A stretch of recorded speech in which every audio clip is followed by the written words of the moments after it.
प्यारे बच्चों, मैं अभिषेक शुक्ला आपका अपने YouTube channel math solve with Abhishek में आप सभी का स्वागत है।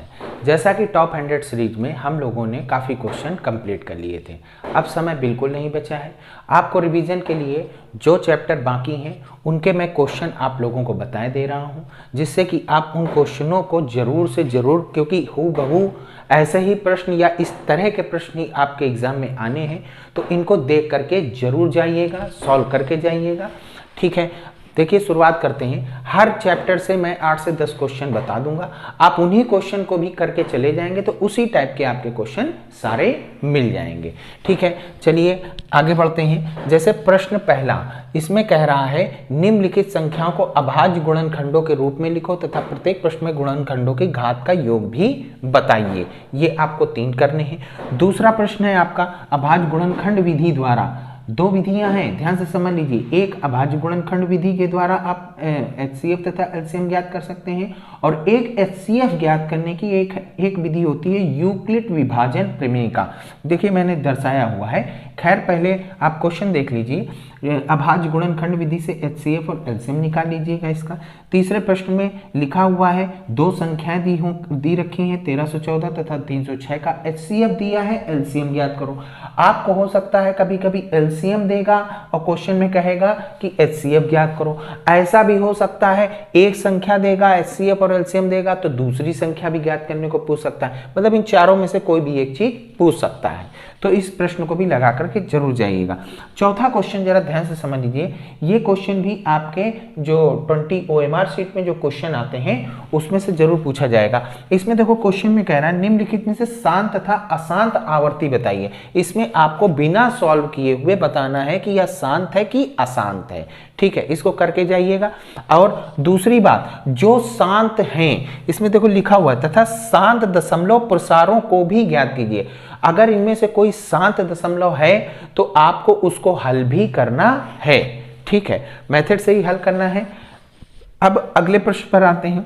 अगला प्रश्न कह रहा है यूक्लिड विभाजन प्रमेय के प्रयोग से इन 2 संख्याओं का मासा ज्ञात कीजिए। ठीक है, 2 संख्याएं दे रखी हैं और इन दोनों संख्याओं का हमको क्या ज्ञात करना है, यूक्लिड विभाजन प्रमेय का क्या प्रयोग करना है, A बराबर BQ प्लस R वाला। ठीक है, ध्यान से समझ लीजिएगा, कर लीजिएगा।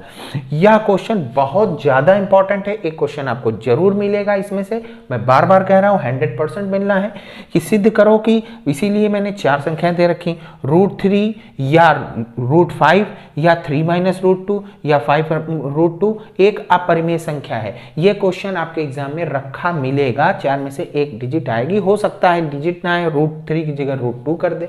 ठीक है, लेकिन इसको करके जाइएगा।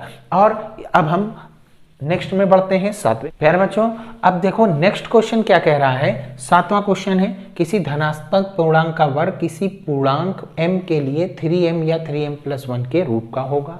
या फिर 8वां क्वेश्चन, किसी धनात्मक पूर्णांक का घन 9m 9nm+1 तथा 9m+8 के रूप का होता है।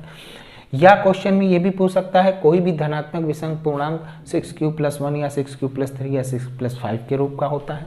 और लास्ट क्वेश्चन है, इसमें आपको ये बताना है कि बताइए कि ये जो है ये भाज्य संख्या क्यों है, अगर भाज्य है तो क्यों है। इस तरह का भी क्वेश्चन आपको देखने को मिल सकता है। 10 क्वेश्चन है, इसी 10 क्वेश्चन की आप प्रैक्टिस कर लीजिएगा। आपको इस चैप्टर से और इसके अलावा एक्स्ट्रा पढ़ने का कोई भी आवश्यकता नहीं है, इसी टाइप के ही क्वेश्चन आएंगे। हाँ, अगर एक्स्ट्रा क्वेश्चन आप पढ़ना चाहते हैं तो बुक में भी आपका दिया हुआ है, आप लोग पढ़ सकते हैं। अब चलिए नेक्स्ट एक्सरसाइज में आते हैं। प्यारे बच्चों, नेक्स्ट एक्सरसाइज है हमारा 2 चरों वाला रैखिक समीकरण। अब इसमें बहुत सारे क्वेश्चन हैं, ठीक है, लेकिन जो इंपॉर्टेंट क्वेश्चन है उसको आप लोग जरूर पढ़ करके जाइएगा। ठीक है, इसमें 1-1 नंबर और 2-2 नंबर के क्वेश्चन आपके ऐसे मिलेंगे। इस तरह के क्वेश्चन जरूर से जरूर हल करके जाइएगा। जैसे पहला क्वेश्चन, 2 समीकरण दे रखा है, इसमें आपको x और y का मान निकालने को कहेगा। अब चारों विधियां करके जाइएगा। ग्राफी विधि से भी कह सकता है, प्रतिस्थापन विधि से भी कह सकता है, विलोपन विधि से भी कह सकता है, वज्रगुणन विधि से भी हल करने को कह सकता है। ठीक है, तो इस वजह से इस क्वेश्चन को आप चारों विधि से एक बार हल जरूर कर लीजिएगा, जिससे कि आपकी प्रैक्टिस बहुत अच्छी तरीके हो जाएगी। दूसरा क्वेश्चन कह रहा है निम्नलिखित समीकरण युग्म द्वारा निरूपित रेखाएं। अब हमको इसमें से ये बताना है कि फर्स्ट का ये है, पहला समीकरण ये है, दूसरा समीकरण ये, दूसरे का 2 मैंने दे रखे हैं, दूसरे में पहला समीकरण ये है, दूसरा समीकरण ये। आपको बताना है कि यह एक बिंदु पर प्रतिच्छेद करते हैं, कि ये दोनों समीकरण समांतर हैं, कि ये दोनों समीकरण समपाती हैं। 1 नंबर का क्वेश्चन 100% पूछा ही जाएगा इस तरह का क्वेश्चन, तो जरूर इस तरह का एक क्वेश्चन जरूर कर लीजिएगा। तीसरा क्वेश्चन कह रहा है, यह भी बहुत इंपॉर्टेंट है, P के किस मान के लिए निम्न समीकरण के युग्म का अद्वितीय हल है। ठीक है, अद्वितीय हल मतलब कोई एक हल भी कह सकता है, अद्वितीय हल भी कह सकता है कि कोई एक हल है, तो आप ऐसे भी कर सकते। 2 समीकरण है, इसमें P का आपको मान निकालना है। सेकंड देखो, चौथा क्वेश्चन कह रहा है K के किस मान के लिए निम्न समीकरण का कोई हल नहीं है। आपको पूछ सकता है कोई हल है, कोई हल नहीं है, अद्वितीय हल है, तो इनको आप एक बार पढ़ लीजिएगा, इसमें से K का मान निकालना है। अब देखो नेक्स्ट क्वेश्चन है, आपसे क्वेश्चन में पूछेगा 1 नंबर में कि आपको ये बताना है कि संगत या असंगत छांटिए। 3 क्वेश्चन है, इनमें आपको ये बताना है इन तीनों में कौन संगत है और कौन असंगत है। समझ गए? चलिए अब हम लोग नेक्स्ट बढ़ते हैं छठे क्वेश्चन की। प्यारे बच्चों 5 तक क्वेश्चन बता दिए थे, छठा क्वेश्चन देखिए आपसे कह रहा है K के किस मान के लिए रैखिक समीकरण के युग्म के अनेक हल हैं। ठीक, अब अनेक हल के लिए भी आप लोग एक बार हल कर लीजिएगा, इसमें से K की वैल्यू निकालनी है। खैर अब नेक्स्ट क्वेश्चन इबारती क्वेश्चन है, इसमें मैंने लिखा नहीं है लेकिन मैं आपको समझा दूंगा कि किस तरह के प्रश्न आपको लगाने हैं। ये इबारत से संबंधित है, क्वेश्चन आएंगे। 2 अंकों से बनी संख्या आपसे पूछा जाएगा कि 2 अंकों से बनी संख्या ज्ञात कीजिए जिसमें संख्याओं का योग 20 है और संख्याओं को पलटने पर एक नई संख्या प्राप्त होती है जो पुरानी संख्या से 10 ज्यादा है। इस तरह का क्वेश्चन भी एक जरूर पूछा जाएगा, ध्यान से समझ लीजिएगा, इंपॉर्टेंट क्वेश्चन है, इसलिए इस तरह के प्रश्नों का भी अभ्यास जरूर कर लीजिएगा। अब देखिए 8वें का फर्स्ट पार्ट में मैंने लिखा हुआ है भिन्न ज्ञात करने वाले प्रश्न, भिन्न ज्ञात करो वाले प्रश्न। जैसे आपसे क्वेश्चन में कहेगा कि एक भिन्न है, एक भिन्न ज्ञात करो जिसमें अंश में 5 जोड़ दिया जाए और हर में 3 जोड़ दिया जाए तो भिन्न 3/5 प्राप्त होती है। अब नेक्स्ट में कहेगा कि अंश में 2 घटा दिया जाए, हर में 4 जोड़ दिया जाए तो भिन्न 4/5 प्राप्त होता है। तो आपसे कहेगा तो भिन्न बताइए क्या होगा। ठीक है, इस तरह के आपके क्वेश्चन होंगे जरूर बुक में। अब 1-2 क्वेश्चन है, आप लोग इसका अभ्यास जरूर कर लीजिएगा। अब सेकंड पार्ट रेलगाड़ी की चाल से संबंधित प्रश्न भी आप लोग पढ़ करके जाइएगा।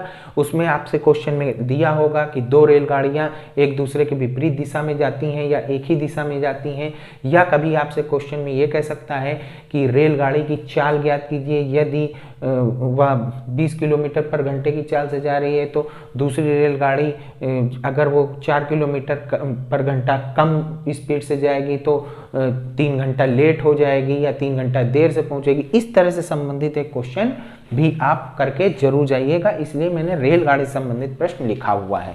अब अगला देखिए 9वें से फर्स्ट में मैंने उम्र संबंधित प्रश्न भी आप 2-4 कर लीजिएगा। बहुत इंपॉर्टेंट है कि मोहन की आयु किसी भी व्यक्ति दूसरे से नाम से, मोहन की आयु अनुज की आयु से 3 साल कम है, 2 वर्ष के बाद उसकी आयु दुगनी हो जाती है। इस तरह से आपके क्वेश्चन आएंगे, तो ये भी प्रश्न पढ़ लीजिएगा। सेकंड नेक्स्ट में देखिए सेकंड पार्ट नाव अथवा मोटर, ये भी बहुत इंपॉर्टेंट है। ठीक है, नाव अथवा मोटर बोट से संबंधित कि धारा के विपरीत जाने पर और धारा के अनुकूल और प्रतिकूल वाले प्रश्न, ध्यान से समझ लीजिएगा, धारा के अनुकूल और प्रतिकूल वाले प्रश्न नाव अथवा मोटर बोट से संबंधित प्रश्न है, इसको भी जरूर पढ़ लीजिएगा। अब नेक्स्ट हम लोग 10वें क्वेश्चन में आते हैं। 10वें क्वेश्चन में 3 पार्ट मैंने दे रखे हैं। एक ये आप हल कर लीजिएगा x और y का मान, इसमें से x और y का मान ज्ञात कर लीजिएगा और इसमें से x और y का मान किसी भी विधि से ज्ञात कर सकते हैं। ठीक है, तो 2 चरों वाले रैखिक समीकरण में हमने टोटल 10 प्रश्न आपको बताए हैं, उन 10 प्रश्नों का अभ्यास जरूर कर लीजिएगा। अब हम लोग नेक्स्ट एक्सरसाइज में आते हैं। नेक्स्ट पार्ट में द्विघात समीकरण से संबंधित कौन से क्वेश्चन पूछे जाएंगे वो भी मैं आपको लिखा देता हूं। प्यारे बच्चों नेक्स्ट एक्सरसाइज हमारी द्विघात समीकरण है। अब द्विघात समीकरण से संबंधित प्रश्न भी आप देख लीजिए। ठीक है, पहला क्वेश्चन आपका मैंने ये दिया हुआ है कि मूल ज्ञात करना है। कौन सी विधि से? 3 विधियां होती हैं। एक मूल का मतलब होता है x के मान ज्ञात करना। आपको पता होगा कभी कभी डायरेक्ट आपसे मूलों का योग भी पूछ लेगा तो alpha plus beta equal to -b/a होता है। मूलों का गुणनफल भी पूछ सकता है, तो alpha into beta equal to C upon, ये फॉर्मूला है, आप लोगों ने पढ़ा होगा, उसको एक बार देख लीजिएगा। मूल ज्ञात करना है मतलब x के मान ज्ञात करने हैं। कौन सी विधि से? गुणनखंड विधि से। दूसरा कौन सी विधि से? पूर्ण वर्ग विधि से। तीसरा कौन सी विधि से? द्विघाती सूत्र अथवा तीसरी धराचार विधि से। तीनों विधियों से इस क्वेश्चन को आप लोगों को हल करना है, अगर मूल अस्तित्व में है तो। अब खैर दूसरे नंबर पर आते हैं। यदि द्विघात समीकरण इतने के दोनों मूल बराबर या समान भी कह सकता है, बराबर भी कह सकता है, तो p का मान ज्ञात करो। ठीक है, ये क्वेश्चन भी आपको एक जरूर मिलेगा। अच्छा, क्वेश्चन ये देखिए, ये भी बहुत इंपॉर्टेंट है। द्विघात समीकरण दे रखा है का एक मूल -2 है, तो p का मान ज्ञात करो। कुछ नहीं करना है, बस x की जगह -2 रख देना है इसमें। अब चौथा क्वेश्चन, निम्नलिखित द्विघात समीकरणों के विविधकर ज्ञात करना है। विविधकर मतलब d equal to b² - 4ac होता है, वही आपको ज्ञात करना है। और ज्ञात करने के बाद आपको बताना है कि मूलों की प्रकृति क्या है, कि दोनों परिमेय होंगे, कि समान होंगे, कि मतलब दोनों परिमेय भी हो सकते हैं, समान भी हो सकते हैं, विपरीत भी हो सकते हैं। ठीक है, मतलब प्रकृति आपको बताना होगा। ठीक, प्रकृति आपको b² - 4ac पता है। अगर 0 से बड़ा होता है, 0 के बराबर होता है, पूर्ण वर्ग होता है, 0 से छोटा होता है, सभी प्रकृति आपके बुक में लिखी हुई है। तो देख लीजिएगा, ये 3 क्वेश्चन हैं, ये करने हैं। 5वां क्वेश्चन कह रहा है x² - 7x + 12 = 0 के मूलों का योगफल निकालना है, अल्फा प्लस बीटा निकालना है, गुणनफल अल्फा इंटू बीटा निकालना है, तथा मूलों के व्युत्क्रमों का योगफल, व्युत्क्रम मतलब 1/अल्फा प्लस 1/बीटा का मान आपको निकालना है।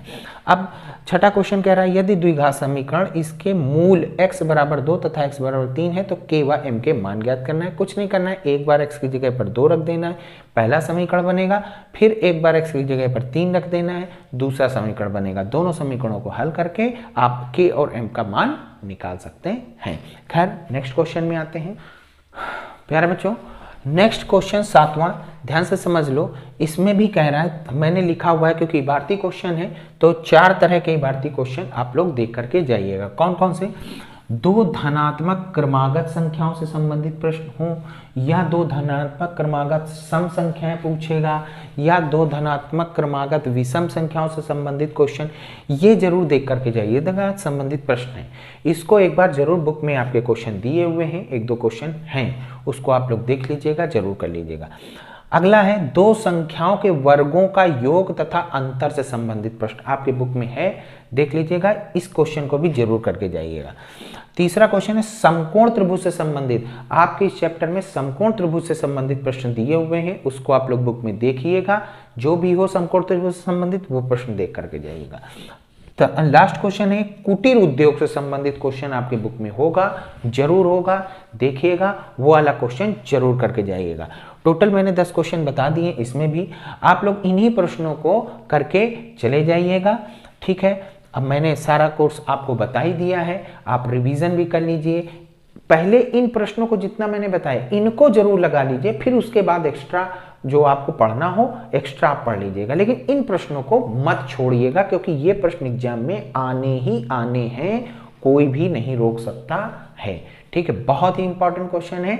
ठीक है, मुझे उम्मीद है कि आप लोगों का एग्जाम बहुत ही अच्छा होगा, अभ्यास आप लोग कर रहे होंगे। ठीक है, अब आगे मिलते हैं। नमस्कार, धन्यवाद।